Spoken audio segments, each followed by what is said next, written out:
जय हिंद everyone, welcome to awakening classes. Supervisor exam के लिए लास्ट मंथ रिवीजन क्लासेस जो हैं आपके लिए स्टार्ट हो चुकी हैं। इसमें जो भी हमने ऑलरेडी चीज़ें पढ़ी हैं उसको अब हम कंपाइल करेंगे। देखो, जैसे कल मैंने अपनी टेलीग्राम ग्रुप में आपको ये बोला था कि आप इंडियन कॉन्स्टिट्यूशन के रिलेटेड जो भी टॉपिक्स हैं, फॉर एग्जांपल प्रीएम्बल है, बेसिक फीचर्स है, फंडामेंटल राइट्स है, फंडामेंटल ड्यूटीज़ हैं, डीपीएसपीज है, उनको रिवाइज करो। तो जो भी टॉपिक मैं आपको दूंगा एक दिन पहले या एक दिन सुबह, उसको आपने रिवाइज करना है। जो मैं आपको टाइम अलॉट करूंगा उसके अंदर आपने उसको पढ़ लेना है, चाहे वो आप चैनल से पढ़े, मेरे ऑलरेडी लेक्चर्स डाले हुए, या आप किसी बुक से पढ़ें या कहीं और से पढ़ें, बट आपने पहले पढ़ के आना है। जिसने भी अभी तक ये टॉपिक्स पढ़े होंगे अच्छे से, देखो उसको इस लेक्चर में बहुत हेल्प मिलने वाली है। जिसने नहीं भी पढ़े ऑल्दो उसको भी हेल्प मिलेगी, बट अगर आप ऑलरेडी लेक्चर देख के आते तो आपके लिए बहुत बेनिफिशियल रहता।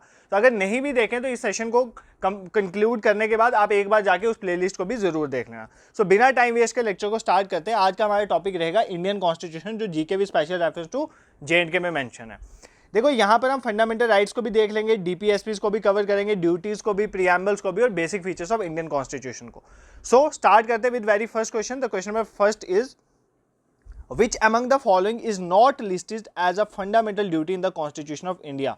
तो भारत के संविधान में इनमें से कौन सी फंडामेंटल ड्यूटी नहीं है? पहले आप खुद ट्राई करेंगे, क्वेश्चन को पॉज करेंगे, वीडियो खुद ट्राई करेंगे, उस क्वेश्चन का आंसर मार्क करना, उसके बाद एक्सप्लेनेशन को सुनेंगे, और at the end of the session आप ये भी बताएंगे आप कितना जो मार्क्स है वो सिक्योर कर रहे हैं। तो देखो इनमें से कौन सी फंडामेंटल ड्यूटी नहीं है। नॉट पहले आपने वर्ड देखना, हमें जो नहीं है वो बताना है। To abide by the constitution, constitution को अबाइड करना। To protect the sovereignty of India, India की सॉवरेनिटी को प्रोटेक्ट करना। To pay taxes, to safeguard public property, public property को बचा के रखना। इनमें से कौन सी फंडामेंटल ड्यूटी नहीं है? देखो इस क्वेश्चन का आंसर है टू पे टैक्सेस। टैक्सेस को पे करना कोई फंडामेंटल ड्यूटी नहीं है। अब बेसिकली मैं आपको पहले समझाना चाहता हूँ ये फंडामेंटल ड्यूटीज का कंसेप्ट क्या है। देखो फंडामेंटल ड्यूटीज क्या है? पहली बात, कुछ ऐसी ड्यूटीज दी गई हैं, किसको दी गई हैं? सिटीजन्स ऑफ इंडिया को। आपको एग्जाम में अगर बोल देता है कि फॉरेनर्स को भी फंडामेंटल ड्यूटीज दी गई हैं, तो नहीं, फंडामेंटल ड्यूटीज सिर्फ सिटीजन्स को हैं। ठीक है, क्या हमारा कॉन्स्टिट्यूशन जब बना था क्या उसमें तब फंडामेंटल ड्यूटीज थी? तो नहीं थी। जब हमारा कॉन्स्टिट्यूशन बना था तब उसमें फंडामेंटल ड्यूटीज नहीं थी। फंडामेंटल ड्यूटीज को कब ऐड किया गया? 42nd amendment act of 1976। तो 1976 में 42nd अमेंडमेंट होती है हमारे कॉन्स्टिट्यूशन में, उसमें 10 फंडामेंटल ड्यूटीज को ऐड किया जाता है। कितनी फंडामेंटल ड्यूटीज को ऐड किया जाता है? 10। उसके बाद एक और फंडामेंटल ड्यूटी ऐड की जाती है, तो अब टोटल कितनी फंडामेंटल ड्यूटीज हैं? 11। तो 10 कब ऐड हुई थी? 42nd अमेंडमेंट ऑफ 1976 में, और जो एक ऐड हुई है वो ऐड हुई है 86th अमेंडमेंट के साथ 2002 में। तो अभी अगर पूछे एग्जाम में कितनी फंडामेंटल ड्यूटीज है? 11 फंडामेंटल, जिसमें यह है abide by the constitution, sovereignty को प्रोटेक्ट करना, पब्लिक प्रॉपर्टी को सेव करना, और जो जितने भी हमारे नेशनल फिगर्स हैं उनको, उनके जो है उनको आइडियल्स को जो है उसको अच्छी नज़र से देखना। तो ये सारी चीज़ें फंडामेंटल ड्यूटीज़ में बताई गई। मैंने फंडामेंटल ड्यूटीज़ वाले लेक्चर में बताया हुआ है। बट आपने इंपॉर्टेंट चीज़ें यहाँ पर ये देखनी है कि कौन सी कमेटी ने रिकमेंड करा था कि फंडामेंटल ड्यूटीज़ होनी चाहिए हमारी कॉन्स्टिट्यूशन में। तो वो थी स्वर्ण सिंह कमेटी। ये वर्ड भी आपने याद रखना है, स्वर्ण सिंह कमेटी ने रिकमेंड करा था। ठीक है, तो कितनी चीज़ें हमने कवर कर ली? एक तो कितनी फंडामेंटल ड्यूटीज़ हैं एट प्रेजेंट हमारे कॉन्स्टिट्यूशन में? 11 हैं। ठीक है, ओरिजिनली कॉन्स्टिट्यूशन में कोई फंडामेंटल ड्यूटीज नहीं थी। पहले 10 कब ऐड हुई? 1976 में। कौन सी अमेंडमेंट से? 42nd अमेंडमेंट से। फिर 11th वाली कब ऐड हुई? 86th अमेंडमेंट से 2002 में। ठीक है, फंडामेंटल ड्यूटीज सिर्फ सिटीजन्स को हैं, फॉरेनर्स को कोई फंडामेंटल ड्यूटीज जो है वो नहीं है। ठीक है, और फंडामेंटल ड्यूटीज का कंसेप्ट अगर पूछा जाए कौन सी कंट्री से लिया गया है, तो यूएसएसआर से। ठीक है, सोवियत यूनियन से लिया गया है। एट प्रेजेंट वो कौन है? रशिया। देखो रशिया पहले यूएसएसआर का पार्ट था। यूएसएसआर 1991 में टूट गया, उसमें एक कंट्री जो मेजर कंट्री वो अभी रशिया। तो अगर आपको पूछे हमने फंडामेंटल ड्यूटीज का कंसेप्ट कहाँ से लिया है, तो आप बोलोगे रशिया से और यूएसएसआर से। ठीक है, I hope this question is clear to you. इससे बहुत चीजें आपने कवर करी होंगी। Moving towards question number second, which of the following articles of the Indian constitution contains provision regarding fundamental duties. तो इंडियन कॉन्स्टिट्यूशन का वो कौन सा आर्टिकल है जो फंडामेंटल ड्यूटीज के बारे में बताता है हमें? ठीक है, article 31A, article 61, article 55, article 51A। ठीक है, तो कौन सा आर्टिकल है जो डील करता है फंडामेंटल ड्यूटीज के साथ? तो आर्टिकल 51A डील करता है फंडामेंटल ड्यूटीज के साथ। देखो मैं यहाँ पर आपको इंपॉर्टेंट ना बता देता हूँ कि क्या क्या आपने याद रखना है। देखो सबसे पहले जो आर्टिकल है ना, आर्टिकल 1 से लेकर आर्टिकल 4 तक, आर्टिकल 1 से लेकर आर्टिकल 4 तक जो स्टार्टिंग वाले आर्टिकल हैं वो इंडिया और उसकी यूटी स्टेट इन चीज़ों के बारे में बताते हैं। आर्टिकल 5 से आर्टिकल 11 तक जो आर्टिकल है ना, ये बताते हैं सिटीजनशिप के बारे में। ये किसके बारे में बताते हैं? सिटीजनशिप के बारे में। ये भी आपने याद रखना। आर्टिकल 5 से 11 किसके बारे में बताते हैं? सिटीजनशिप के बारे में। मतलब इंडिया की सिटीजनशिप कैसे ली जाती है, सिटीजनशिप कैसे छीननी हो जाती है, ये सारी 5 से 11 आर्टिकल में बताया गया। आर्टिकल 12 से 35 तक, 12 से 35 तक आर्टिकल जो इंपॉर्टेंट आर्टिकल हैं, ये कौन से आर्टिकल्स हैं? ये आर्टिकल्स डील करते हैं हमारे फंडामेंटल राइट्स के साथ। तो 12 से 35 डील करते हैं फंडामेंटल राइट्स के साथ। आर्टिकल 36 से लेकर 51 तक ये आर्टिकल डील करते हैं हमारी डीपीएसपीज के साथ, directive principle of state policies के साथ। आर्टिकल 36 से लेकर 51 डील करते हैं। और जो आर्टिकल 51A है वो किसके साथ डील करता है? फंडामेंटल ड्यूटीज के साथ। ठीक है, इनके पार्ट भी देख लो। ये आ गया पार्ट 1, आर्टिकल 1 से लेकर 4 तक जो है वो पार्ट 1 में है, जो यूनियन इंडियन टेरिटरी के साथ डील करता है। पार्ट 2 में सिटीजनशिप वाले आर्टिकल हैं 5 से 11 तक। पार्ट 3 में हमारे फंडामेंटल राइट्स हैं, पार्ट 3 में फंडामेंटल राइट्स आ जाते हैं, तो ये याद रखना 12 से 35 तक। पार्ट 4 में हमारे क्या आ जाते हैं? पार्ट 4 में हमारी डीपीएसपीज आ जाती है 36 से 51 तक। और पार्ट 4A में हमारे पास एक ही आर्टिकल आता है, वो कौन सा है? Article 51A, that is fundamental duties. तो देखो ये आपने जरूर याद रखने हैं कि फंडामेंटल राइट्स के आर्टिकल कौन से हैं? 12 से 35 में आपके सिलेबस में मेंशन है। कौन से पार्ट में? पार्ट 3 में। डीपीएसपीज के आर्टिकल क्या है? 36 से 51। कौन से पार्ट में? पार्ट 4 में। फंडामेंटल ड्यूटीज के आर्टिकल हैं 51A, कौन से पार्ट में? पार्ट 4 में। ठीक है, I hope this question is also clear to you. Moving towards question number 3, in which year the fundamental duties were incorporated in our constitution. तो कौन से साल में हमारे कॉन्स्टिट्यूशन में फंडामेंटल ड्यूटीज को ऐड किया गया?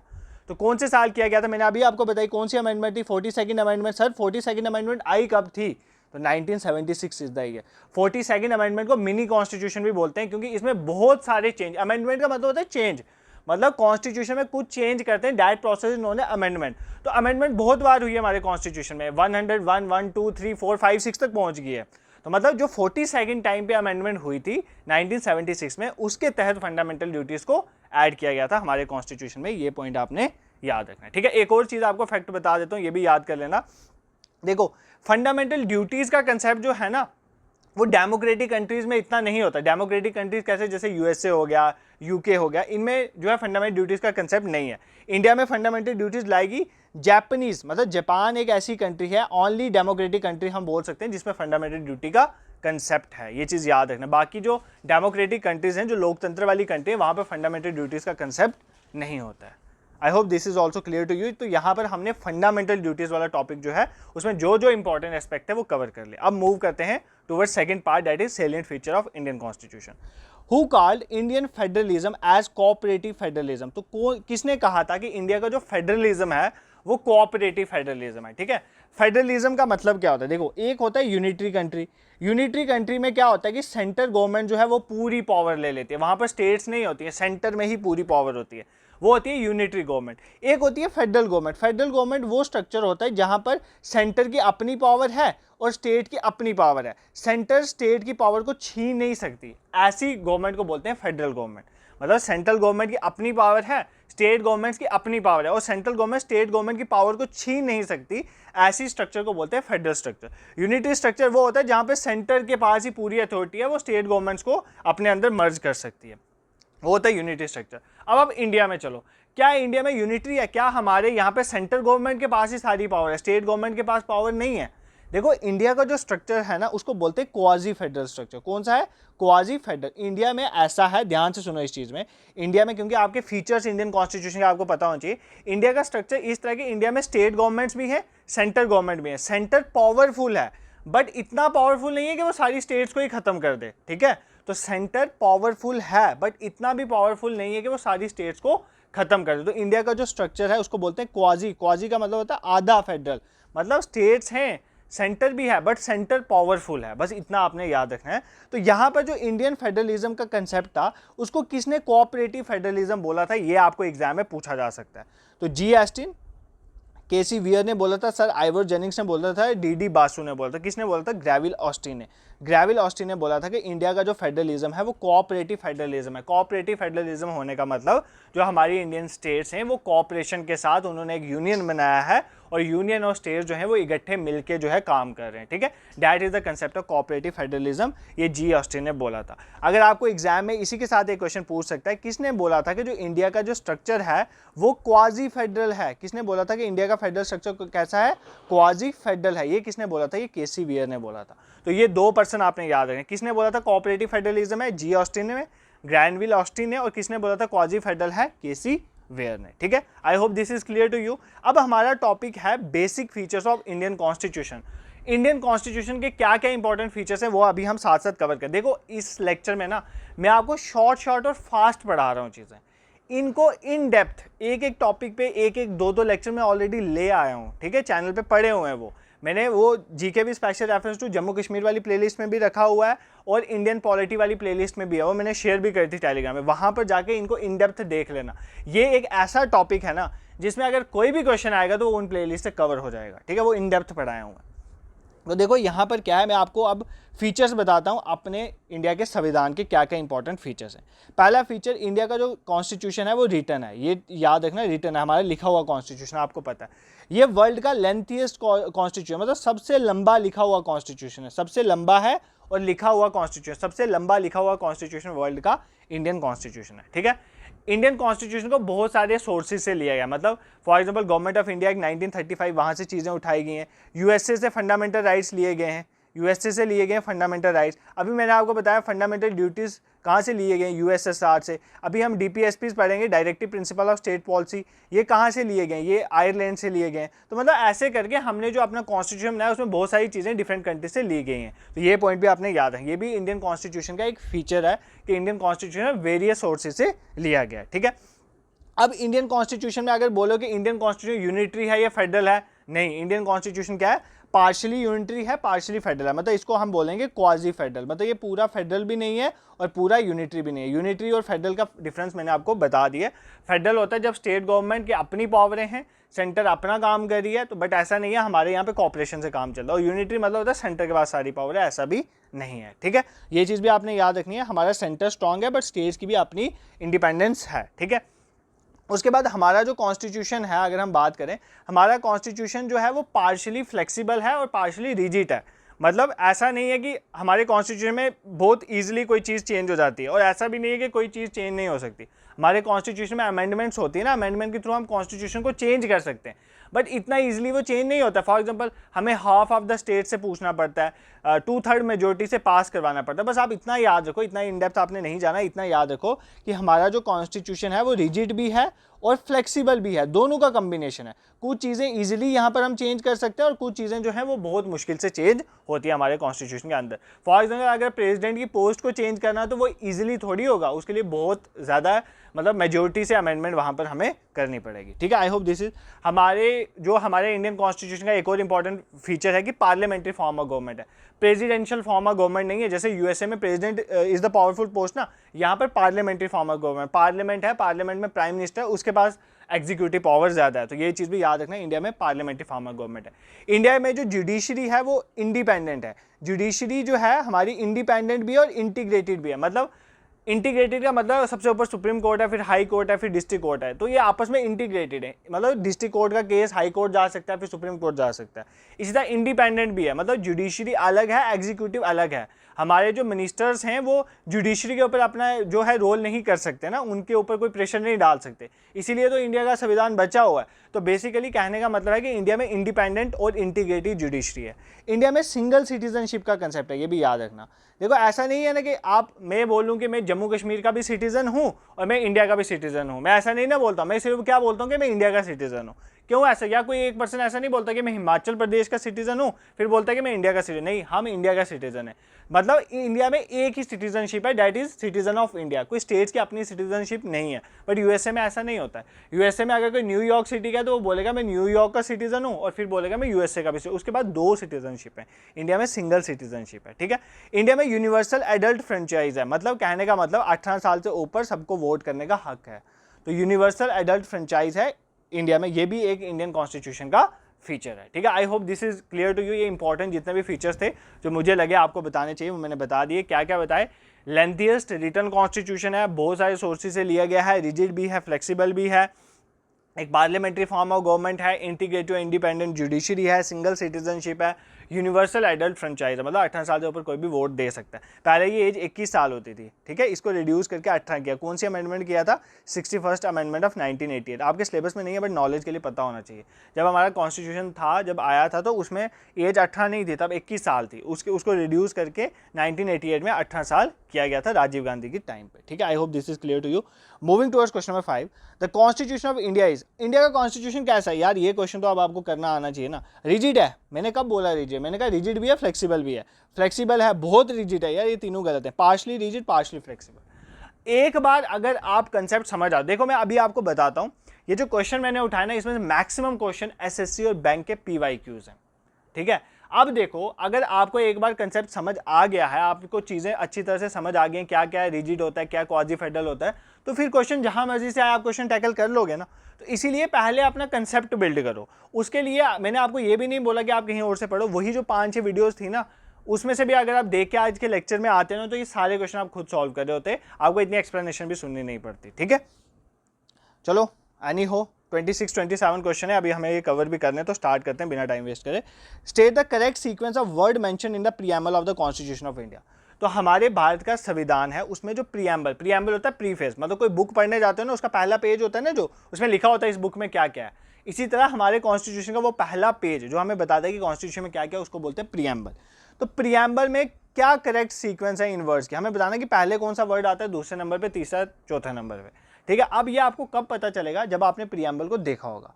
प्रीएम्बल को याद कर लेना है। देखो अभी आपका एग्जाम पास है तो आप याद नहीं कर पाओगे, बट आपने 1-2 बार गो थ्रू करना है, और कुछ आपने वर्ड देखने कि पहले कौन आता है, बाद में कौन आता है। मुझे तो प्रीएम्बल आ जाए, जैसे we the people of India have solemnly resolved to constitute India into a sovereign socialist secular democratic republic, इस तरह से।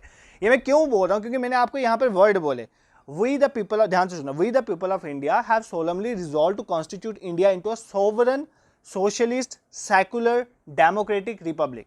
अब आपको एग्जाम में 5 वर्ड दे देता है, sovereign socialist secular democratic republic, आपको बोलता है इनमें सबसे पहले कौन सा आता है। तो अगर आपने प्रीएम्बल पढ़ा होगा तो अभी मैंने बताया आपको सोवरेन पहले आता है, फिर आता है, इसी तरह से आपने याद रखना है इस सीक्वेंस को, sovereign socialist secular democratic Republic, sovereign आता है, सोशलिस्ट आता है, सेक्युलर आता है। बट यहाँ पर जो वर्ड है वो क्या पूछ रहा है, इनमें से कौन सा पहले आता है? फ्रेटर्निटी, इक्वलिटी, लिबर्टी, जस्टिस, उसके बाद आगे जाके ना ये सारे वर्ड्स भी आते हैं। तो देखो सबसे पहले हमारे पास अगर हम बात करें इंडियन प्रीएम्बल की, तो प्रीएम्बल में सबसे पहले वर्ड आता है जस्टिस, ठीक है, जस्टिस। देन आता है लिबर्टी, देन आता है इक्वलिटी, और आता है फिर फ्रेटर्निटी। जस्टिस का मतलब होता है सबको इक्वल जस्टिस मिले, ठीक है। इक्वालिटी, लिबर्टी का मतलब होता है फ्रीडम सबको मिले, इक्वालिटी का मतलब सबको इक्वल समझा जाए, और फ्रेटर्निटी ब्रदरहुड वाली फीलिंग।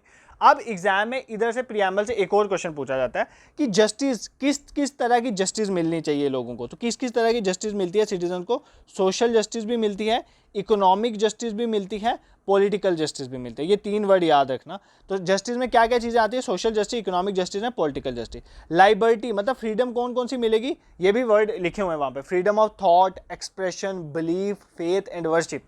प्रीएम्बल वाली वीडियो देखो, ये सारा पढ़ाया हुआ मैंने, एक एक चीज़ का मतलब बताया था। लिबर्टी में कौन कौन से? Liberty of thought, expression, belief, faith and worship. Equality status की और अपॉर्चुनिटी की, ठीक है, इक्वलिटी आपको स्टेटस, इक्वल स्टेटस मिलेगा, इक्वल अपॉर्चुनिटीज मिलेगी सबको।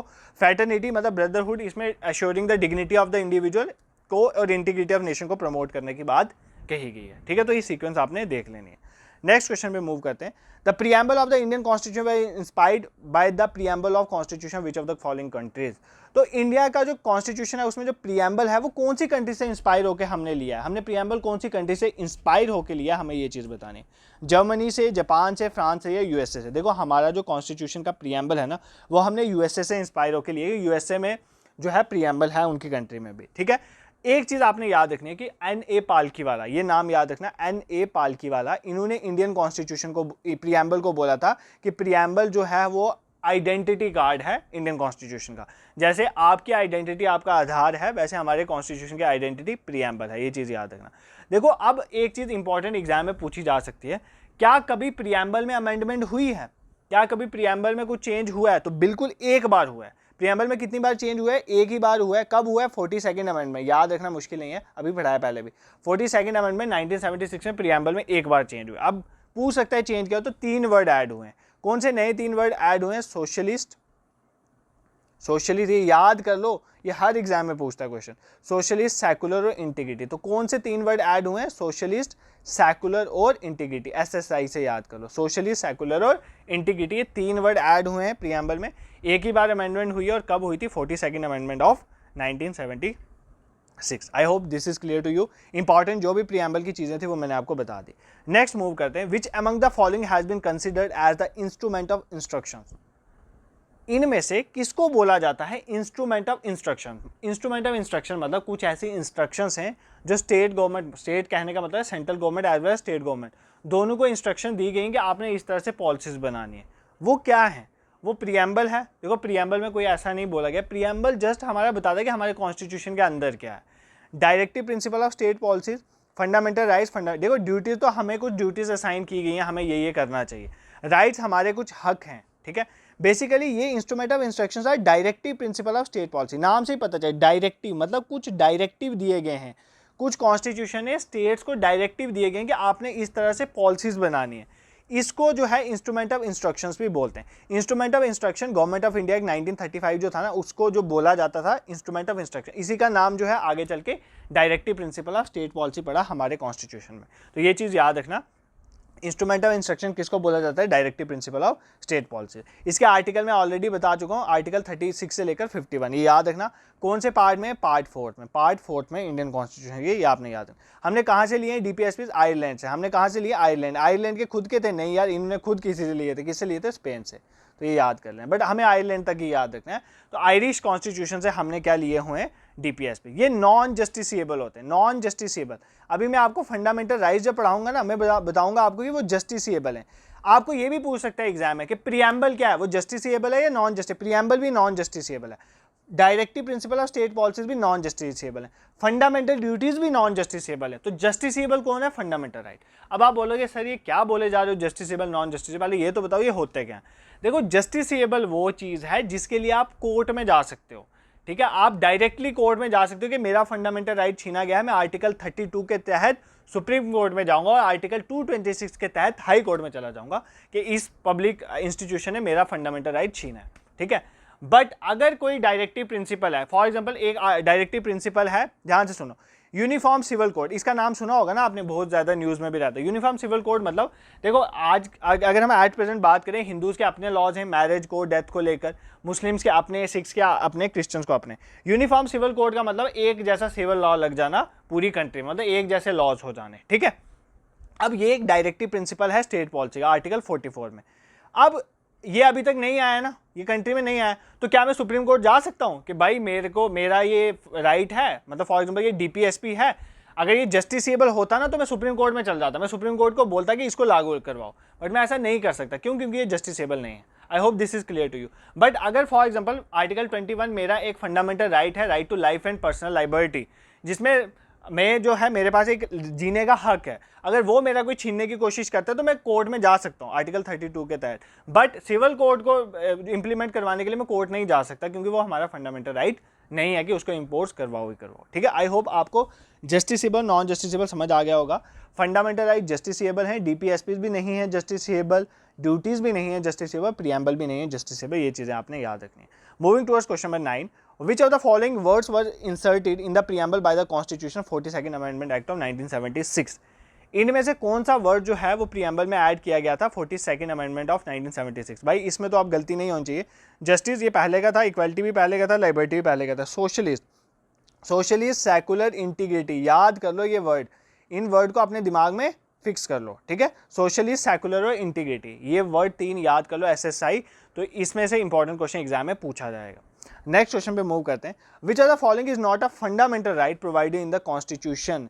इनमें से कौन सा हमारा फंडामेंटल राइट नहीं है? कुछ ऐसे हक हमें फंडामेंटली प्रोवाइड किए गए हैं कॉन्स्टिट्यूशन में जो जस्टिसेबल नेचर के हैं, जो हमसे छीने जाएंगे तो हम कोर्ट जा सकते हैं, अंडर आर्टिकल 32 सुप्रीम कोर्ट जा सकते हैं, आर्टिकल 226 हाई कोर्ट जा सकते हैं। तो इनमें से कौन सा जो है फंडामेंटल राइट नहीं है? Right to property, right to education, right to freedom, right to equality. देखो जब हमारे कॉन्स्टिट्यूशन की अगर हम स्टार्टिंग की बात करें ना, तो राइट टू प्रॉपर्टी भी एक फंडामेंटल राइट था। ध्यान से सुनो, राइट टू प्रॉपर्टी भी हमारा एक फंडामेंटल राइट था, पहले था। बट 44th अमेंडमेंट, ध्यान से सुनो इस चीज़ को, 44th अमेंडमेंट हुई 1978 में, उसमें हमने राइट टू प्रॉपर्टी को फंडामेंटल राइट से हटा दिया। अब राइट टू प्रॉपर्टी हमारा फंडामेंटल राइट नहीं है। फॉर एग्जाम्पल देखो, एक रोड बन रही है और रोड के बीच में आपका घर आ रहा है। अब आप ये नहीं बोल सकते गवर्नमेंट को कि आप मेरा घर मत हटाओ। गवर्नमेंट घर तोड़ के भी चल जाती है ना वहाँ पे कंपनसेशन दे के, तो पहले नहीं कर सकती थी ऐसे, क्योंकि वो आपका फंडामेंटल राइट था, आप कोर्ट चल जाते थे। बट अगर अब ऐसा केस होता है तो आपको कंपनसेशन मिलेगी, आप कोर्ट में गवर्नमेंट को नहीं खड़ा कर सकते। तो बेसिकली कहने का मतलब है कि राइट टू प्रॉपर्टी पहले एक फंडामेंटल राइट था, बट अब एक फंडामेंटल राइट नहीं है। तो ये पूछा था अब कौन सा फंडामेंटल राइट नहीं है, तो राइट टू प्रॉपर्टी नहीं है। 44th अमेंडमेंट में हमने इसको फंडामेंटल राइट से हटा दिया। अब ये क्या राइट है? अभी एक सिंपल राइट है, आर्टिकल 300 अभी भी एक राइट है, लीगल राइट है हमारे कॉन्स्टिट्यूशन अभी भी। अब ये आर्टिकल 300A में है, बट फंडामेंटल राइट्स में नहीं ना है। फंडामेंटल राइट कहाँ से कहाँ तक से? 12 से 35 तक। अब ये 12 से 35 में लाई नहीं कर रहा है। पहले ये कहाँ पर था right to property? Right to property article 31 में था और 19 के F में भी था। यहाँ दोनों से हमने इसको हटा दिया 44th अमेंडमेंट ऑफ 1978 में। ठीक है, अब ये लीगल राइट है बट फंडामेंटल राइट नहीं। आप इसके लिए आप सुप्रीम कोर्ट नहीं जा सकते। ठीक है, I hope this is clear to you. अब हम देख लेते हैं, राइट टू एजुकेशन भी हमारा फंडामेंटल राइट है, फ्रीडम भी, इक्वालिटी भी। तो एक बार हम फंडामेंटल राइट्स को रिवाइज कर लेते हैं। तो 12 से 35 तक फंडामेंटल राइट्स हैं। देखो, सबसे पहले आ जाता है हमारे राइट टू इक्वालिटी। तो इक्वालिटी वाले राइट, ठीक है, right to equality. Right to equality में कौन कौन से आर्टिकल आ जाते हैं? आर्टिकल 14 से लेकर 18 तक। 14, 15, 16, 17, 18। ठीक है, 14 में equality before law and equal protection law. 15 में आ जाता है प्रोटेक्शन दी जाती है हमें कि हमें रिलीजन, कास्ट, इनमें डिस्क्रिमिनेशन नहीं होगा। 16 में इक्वलिटी दी जाती है अपॉर्चुनिटीज़ की हमें, ठीक है, इक्वल अपॉर्चुनिटीज दी जाएंगी। 17 में अनटचेबिलिटी को खत्म करने बाद, और 18 में एबोलिशन ऑफ टाइटल्स। तो ये सारे जो हैं इक्वलिटी में आते हैं। या फंडामेंटल राइट्स वाली लेक्चर देख लें, उनमें क्लियर किए हुए हैं। 3 वीडियोज़ हैं वहाँ पर, एक में अभी कवर नहीं कर सकता। ठीक है, आर्टिकल 14 से 18 राइट टू इक्वलिटी है। 19 से 22 वाले हमारे कहाँ पे? फ्रीडम के। ठीक है, फ्रीडम के। फॉर एग्जाम्पल आर्टिकल 19 जो है राइट टू आपको देता है कि आपको राइट देता है फ्रीडम ऑफ, आप कुछ भी जो है कहीं पर भी असेंबल हो सकते हैं, एसोसिएशन बना सकते हैं, स्पीच कुछ भी बोल सकते हैं। तो ये आर्टिकल 90। तो 19 से 22 तक हमारे राइट टू फ्रीडम में आ जाते हैं। ठीक है, ये आपने याद रखना है, राइट टू फ्रीडम में कौन कौन से आर्टिकल आते हैं। उसके बाद 19 से 22 आगे राइट टू फ्रीडम में। अब 23-24 वाले जो राइट हैं, 23-24 वाले दो, वो आ जाते हैं right against exploitation. For example बच्चों की एक्सप्लॉइटेशन है, ये ट्रैफिकिंग हो रही है, उसको रोकने के लिए हमारे कौन से आर्टिकल हैं?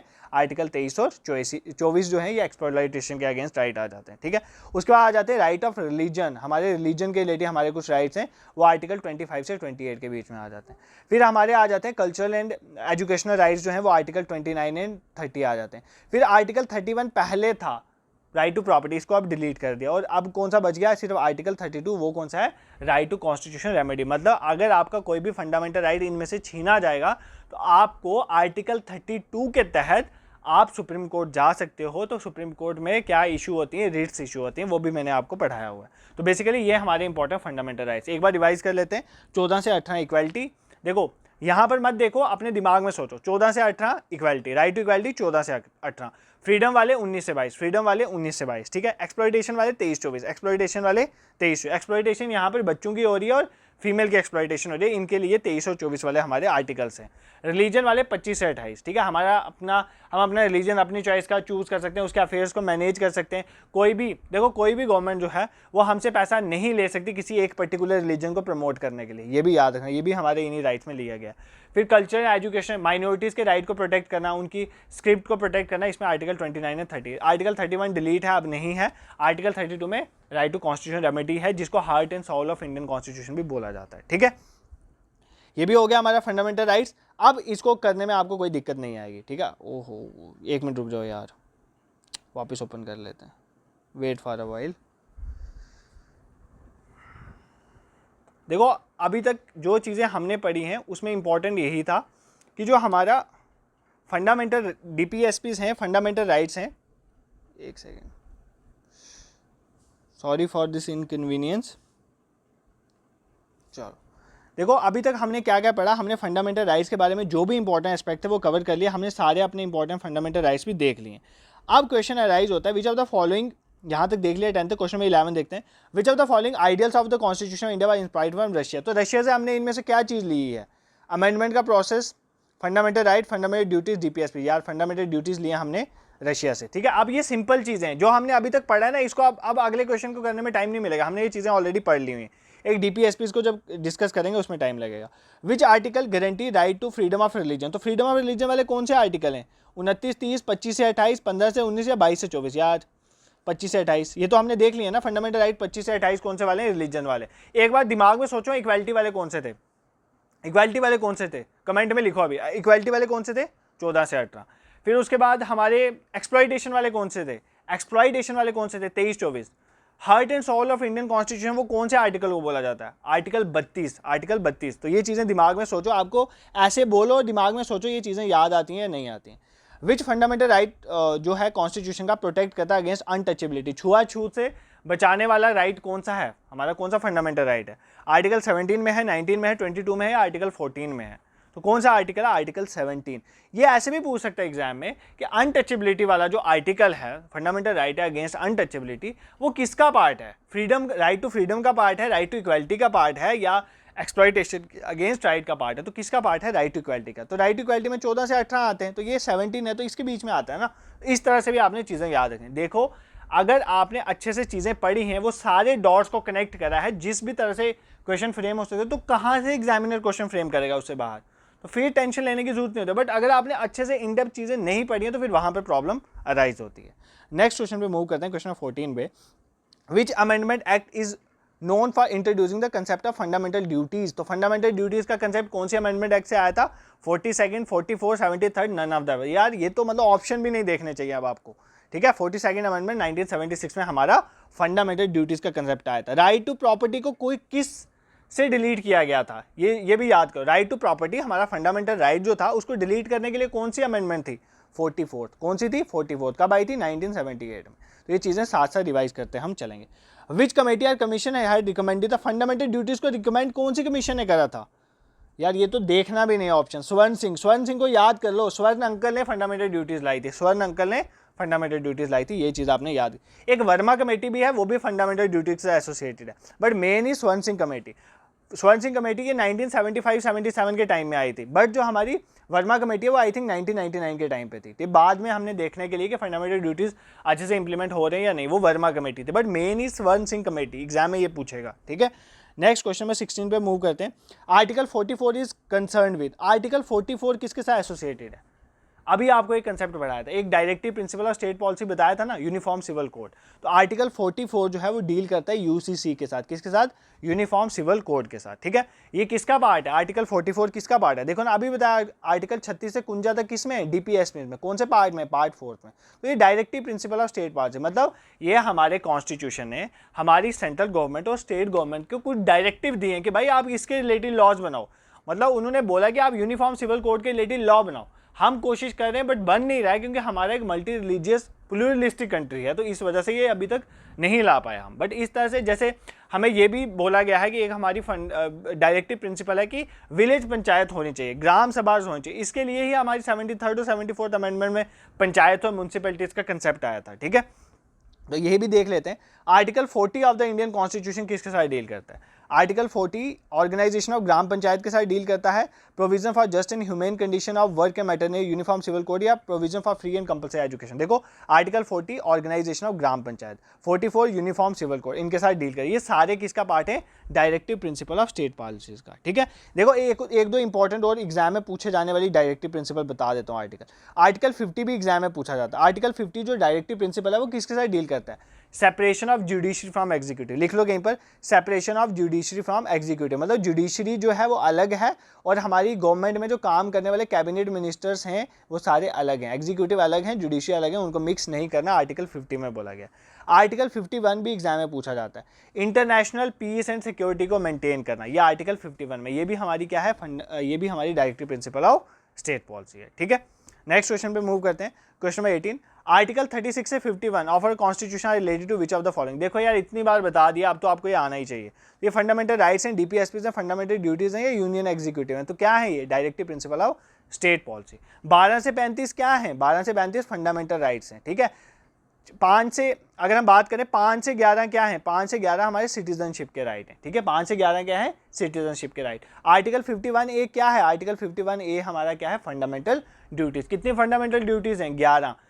जब कॉन्स्टिट्यूशन बना था तो कोई नहीं थी, 42nd अमेंडमेंट में 10 थी, 86th अमेंडमेंट के तहत एक और अभी टोटल कितनी है, 11। तो ये सारी चीज़ें साथ साथ रिवाइज करते हैं। चलो क्वेश्चन नंबर 19 में मूव करते हैं। In India which of the following is a Gandhian principle of directive principle of state policy. अब सर ये गांधीयन प्रिंसिपल कहाँ से आ गया? देखो, जो directive principle of state policy है, कॉन्स्टिट्यूशन में उनको ऐसे डिवाइड नहीं किया, बट हम अपने पढ़ने के लिए उसको 3 पार्ट में डिवाइड करते हैं। एक होते हैं सोशलिस्ट प्रिंसिपल। कौन से प्रिंसिपल? Socialist principle. 3 पार्ट में डिवाइड। एक होता है गांधीयन प्रिंसिपल। गांधीयन प्रिंसिपल मतलब गांधी जी की फिलॉसफी में चलते। सोशलिस्ट मतलब जो सोशलिज्म के कंसेप्ट में चलते हैं। और तीसरा लिबरल। लिबरल मतलब जो फ्रीडम वगैरह, जैसे यूनिफॉर्म सिविल कोड हो गया, ये लिबरल का पार्ट है। एग्जीक्यूटिव को जुडिशरी से अलग करना, ये भी लिबरल का पार्ट है। इन्वायरमेंट को प्रोटेक्ट करना, 48 आर्टिकल आई थिंक, वो भी इसमें आता है। इंटरनेशनल पीस एंड सिक्योरिटी का मेंटेन करना, आर्टिकल 15, वो भी इसका पार्ट है। ये सारे लिबरल है। गांधीयन में जैसे विलेज पंचायत होनी चाहिए, SC STs को जो है रिजर्वेशन मिलनी चाहिए, ठीक है, जो वीकर सेक्शन है उसको प्रमोट करें, ये सारे गांधी जी के प्रिंसिपल थे, तो ये गांधीयंस में आते हैं, ठीक है। सोशलिस्ट में वो चीज़ें आ जाती हैं जैसे equal pay for equal work, ठीक है, इक्वल वर्क के लिए इक्वल पे हमें मिलनी चाहिए, तो ये सारी चीज़ें जो है सोशलिस्ट में आ जाती हैं। जैसे इक्वल डिस्ट्रीब्यूशन होनी चाहिए वेल्थ की, मतलब रिच के पास ज़्यादा पैसा नहीं, ये सारे सोशलिज्म के कंसेप्ट हैं।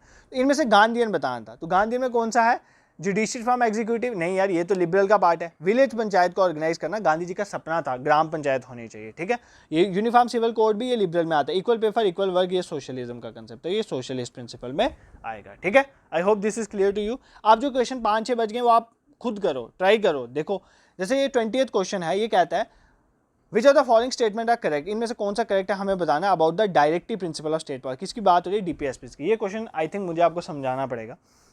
पहला कहता है कि ये नेगेटिव कैरेक्टर के हैं, इनका नेचर क्या है? नेगेटिव। देखो यहाँ पर नेगेटिव पॉजिटिव से क्या मतलब है? नेगेटिव का मतलब गंदा नहीं है यहाँ पर, और पॉजिटिव का मतलब अच्छा नहीं है। ध्यान से सुनना, क्योंकि फंडामेंटल राइट्स को नेगेटिव बोला जाएगा, फंडामेंटल राइट्स को नेगेटिव बोला जाएगा, इसका मतलब फंडामेंटल राइट गलत थोड़ी है। फंडामेंटल राइट्स तो हमें एक राइट मिले जो हमारे लिए बहुत यूजफुल है। देखो नेगेटिव का मतलब है जो यहाँ पर नेगेटिव चीज़ उसको बोला जाएगा जो स्टेट गवर्नमेंट को काम करने से रोके। स्टेट गवर्नमेंट मतलब सेंटर प्लस स्टेट, दोनों गवर्नमेंट को जो चीज़ काम करने से रोकेगी, that is negative incorrect. For example हमारे fundamental right, for example right to property था, तो आपका प्रॉपर्टी को गवर्नमेंट भी नहीं ले सकती थी, तो ये आपका फंडामेंटल राइट था। इसका मतलब गवर्नमेंट को काम करने में दिक्कत हो रही थी ना, रोड्स वगैरह बनाने में, तो मतलब फंडामेंटल राइट नेगेटिव इस वे में कई बार बोला जाता है क्योंकि वो गवर्नमेंट को काम करने से रोकते हैं। But DPSPs are positive in nature, क्योंकि वो गवर्नमेंट को काम करने में हेल्प करते हैं, ठीक है। तो बेसिकली जो हमारे DPSPs हैं वो नेगेटिव नहीं है, तो ये स्टेटमेंट गलत है, ठीक है। DPSPs are positive in nature, तो option D is the correct. अब इन दो में देखते हैं। They promote the welfare of the rich. भाई क्या DPSPs में ये चीज़ बोली जा सकती है कि रिच के वेलफेयर को प्रमोट करो, मतलब अमीरों को और अमीर बनाओ? ये पॉसिबल है कि directive principle of state policy में ऐसा बोला जाएगा? नहीं, ये बहुत एक्सट्रीम स्टेटमेंट है, तो ये भी गलत स्टेटमेंट है। इसका मतलब इसका आंसर हो जाएगा ऑप्शन बी एंड डी। तो ऑप्शन बी एंड डी इस डी पार्ट में, तो डी पार्ट आपका करेक्ट आंसर है। एक तो ये मॉरल और पॉलिटिकल सेक्शंस को प्रमोट करते हैं, और दूसरा ये पॉजिटिव नेचर में। पॉजिटिव नेचर क्या होता है ये भी मैंने आपको समझा दिया। Moving towards question number 21, the directive principle of state policy is included in which of the following part of the constitution. Indian constitution में DPSPs कौन से पार्ट में? वेरी सिंपल क्वेश्चन, पार्ट 4 में, ठीक है, पार्ट 4 में हमारे DPSP। नेक्स्ट क्वेश्चन पे मूव करते हैं। ये क्वेश्चन आप मुझे कमेंट सेक्शन में बताओगे, अभी वीडियो पॉज करोगे और कमेंट सेक्शन में लिखोगे। ये मैं ऑलरेडी बता चुका हूँ आपको इसी वीडियो में। विच of the following is not included in the category of directive principle of state policy. तो क्या इंक्लूडेड नहीं है directive principle of state policy में? कौन सी कैटेगरी नहीं आती है? लिबरल, नेहरूवियन, सोशलिस्ट या गांधीयन? इसका कमेंट आप कमेंट सेक्शन में करोगे, ठीक है। नेक्स्ट क्वेश्चन पे मूव करते हैं। Question number 23, which among the following headed the 9 जज constitutional bench that declare the right to privacy as a fundamental right, ठीक है। राइट टू प्राइवेसी भी हमारा एक फंडामेंटल राइट है, ठीक है, अपनी प्राइवेसी को मेंटेन करना, ठीक है, वो भी हमारा एक फंडामेंटल राइट है। ये कौन सी जजमेंट थी? ये 9 जजेस की जजमेंट आई थी। इसमें कौन से हेड थे उस जजेस के? JS कहर, दीपक मिश्रा, HJ कानिया, TS ठाकुर, ये सारे सुप्रीम कोर्ट के जजेस का नाम है। तो JS कहर जो थे वो इस जो हमारी कमेटी थी इसको हेड कर रहे थे, जिसने ये बोला था कि राइट टू प्राइवेसी भी हमारा क्या है? फंडामेंटल राइट है। नेक्स्ट क्वेश्चन में मूव करते हैं। क्वेश्चन नंबर 24 पे, which of the following articles of the constitution India provide the right to education. देखो ये भी इंपॉर्टेंट है, राइट टू एजुकेशन, RTE, जिसके राइट टू एजुकेशन जो है RTE एक्ट आया था, इसके तहत ही आया। तो राइट टू एजुकेशन जो है वो कौन से आर्टिकल में है? देखो राइट टू एजुकेशन जो है वो पहले फंडामेंटल राइट नहीं था, ध्यान से सुनो, पहले वो फंडामेंटल राइट नहीं था। 86th अमेंडमेंट होती है, कब होती है? 86th अमेंडमेंट 2002 में, उसमें इसको एक फंडामेंटल राइट बनाया गया था। कौन से आर्टिकल में डाला गया? आर्टिकल 21A में। कौन से आर्टिकल में डाला गया? आर्टिकल 21A में। और कौन सी कमेटी की रिकमेंडेशन में था? तापस माजुमदार कमेटी। कौन सी कमेटी थी? तापस माजुमदार कमेटी। मुझे नहीं लगता ये एग्जाम में पूछा जाएगा, बट इसमें नहीं तो किसी और में पूछा जाएगा, याद कर लो, तापस माजुमदार कमेटी, ठीक है। बट इतना याद रखना, article 21A deals with right to education और 86th अमेंडमेंट 2002 के तहत इसको ऐड किया गया था, ठीक है। Moving towards question number 25, right to freedom under article 19, under article 19 में राइट टू फ्रीडम 19 से 22 तक है, उसमें जो पहला है राइट टू जो है फ्रीडम का article 19 freedom of speech and expression वाला इज ऑटोमेटिकली सस्पेंडेड, ये ऑटोमेटिकली सस्पेंड हो जाता है जब इमरजेंसी लगी होती है, ठीक है। तो इमरजेंसी कौन से ग्राउंड में, देखो जब भी हमारी कंट्री में इमरजेंसी लग सकती है वो 3 तरह की इमरजेंसी लग सकती है। एक तो आ जाएगी हमारी कौन सी इमरजेंसी, नेशनल इमरजेंसी, ठीक है। नेशनल इमरजेंसी क्या होती है कि नेशनल इमरजेंसी मतलब पूरे देश में जो इमरजेंसी लगती है।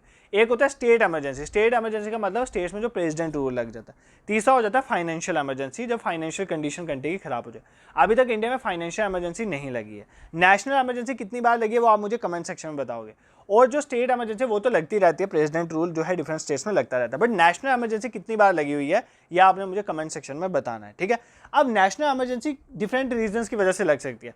फॉर एग्जांपल इंटरनल डिस्टर्बेंस की वजह से, आर्म्ड रिबेलियन, मतलब फॉर एग्जांपल जैसे एक केस आर्म्ड रिबेलियन का भी हुआ था, तो उसकी वजह से भी हमारे में जो है नेशनल इमरजेंसी लग सकती है। फिर वॉर की वजह से भी लग सकती है, एक्सटर्नल एग्रेशन की वजह से, वॉर की वजह से भी हमारी जो है नेशनल इमरजेंसी लग सकती है। बट इस क्वेश्चन में ये बोल रहा है कि आर्टिकल 19 जो है वो सस्पेंड हो जाता है जब नेशनल इमरजेंसी किस रीजन की वजह से लगी हो, तो जब वो वार की वजह से लगी हो या एक्सटर्नल एग्रेशन की वजह से लगी हो, ठीक है। तो जब भी एक्सटर्नल एग्रेशन मतलब बाहर वाली डिफरेंट कोई कंट्री है वो हमारे साथ अगर वॉर में आ जाती है, उस केस में जो इमरजेंसी लगती है फिर आपके फ्रीडम के राइट्स नहीं बचते हैं आर्टिकल 19, वो ऑटोमेटिकली सस्पेंड हो जाते हैं, ठीक है। बट अगर आर्म्ड रिबेलियन मतलब इंटरनल डिस्टर्बेंस की वजह से अगर इमरजेंसी लगे उस केस में आपके आर्टिकल 19 जो है वो सस्पेंड नहीं होता, ये पॉइंट आपने याद रखना है। और इमरजेंसी के टाइम पे हमारे फंडामेंटल राइट्स जो है वो सस्पेंड हो जाते हैं, बट आर्टिकल जो 20 और 21 है ना वो सस्पेंड नहीं होता, ये चीज़ भी याद रखना है। 20 और 21 जो है वो सस्पेंड नहीं होते हैं। नेक्स्ट क्वेश्चन में मूव करते हैं, the last question for today's lecture. इसका आंसर भी आप मुझे कमेंट सेक्शन में बताओगे क्योंकि ये भी मैंने आपको बता दिया है। Which fundamental right is called as the heart and soul of the constitution. Doctor BR Ambedkar sir ने बोला था किसी एक फंडामेंटल राइट को heart and soul of Indian constitution. Cultural and education right, right against exploitation, right to equality, right to constitution remedy. इसका answer भी बताना है, उसका आर्टिकल भी बताना, आर्टिकल नंबर भी आप मुझे कमेंट सेक्शन में बताओगे, ठीक है। I hope this is clear to you. इसके आंसर जो है यहाँ पर एंड में डाल दिए, PDF टेलीग्राम ग्रुप में शेयर कर दी जाएगी, वहाँ पर जाके आप इसको देख सकते हो। इसके साथ ये हमारा मॉक टेस्ट शेड्यूल था जो आपके सुपरवाइजर के सेक्शनल टेस्ट हुए थे स्पेशलाइजेशन पोर्शन के। अब आपने इसको नहीं जाना कि डेट्स क्या लिखी हैं, आप इसमें इनरोल करो। कैसे इनरोल करना है, एक 5-6 मिनट की वीडियो पड़ी हुई है यूट्यूब में, उसको देख लो। इसमें यूनिट वाइज जो है आपको सेक्शनल टेस्ट मिलेंगे स्पेशलाइजेशन वाले पोर्शन के, मिनिमम प्राइस में है, आप जाके देख लें, 79 में आपको ये मिल जाएगा। इसमें आपको ये हेल्प मिलेगी, ये जो क्वेश्चन हमने फ्रेम किए बहुत इंपॉर्टेंट क्वेश्चन है। आप एक यूनिट प्रिपेयर करो, देखो एक तो आपका GS वाला कंपोनेंट चल रहा है, मैथ्स भी मैं साथ साथ स्टार्ट करूंगा और ऑलरेडी भी बहुत सारे लेक्चर्स चैनल पे पड़े हुए हैं कंप्यूटर वगैरह पोर्शन के। आप एक काम करो, आप स्पेशलाइजेशन वाला पोर्शन भी चलाओ, पैरेलली ये भी चलाओ। और फॉर एग्जांपल आप स्पेशलाइजेशन का यूनिट 1 प्रिपेयर करते हो तो साथ साथ उसका टेस्ट दे लो, तो आपको एक तरह से खुद में भी कॉन्फिडेंस आएगा और आपको ये भी पता चलेगा कि जो चीज़ें आप पढ़ रहे हो वो आप इंप्लीमेंट भी कर पा रहे हो या नहीं। तो इसमें आप जरूर इनरोल करें और टेलीग्राम ग्रुप को जरूर ज्वाइन करें, वहीं पर PDF और कोई भी इन्फॉर्मेशन हम शेयर करते हैं। करंट अफेयर्स के लिए इंस्टाग्राम हैंडल भी हमारा है, ठीक है। तो अगर आपको लेक्चर पसंद आए तो चैनल को जरूर सब्सक्राइब करें और शेयर भी करें to others. This is it for today. और कमेंट सेक्शन में जरूर बताएं कि किस तरह से आपको ये लेक्चर लगा और कौन सा टॉपिक है जो अभी आपको सबसे ज़्यादा जरूरत है, फिर उस पर भी हम लेक्चर लाने की कोशिश करेंगे। This is it for today. Thank you so much for watching.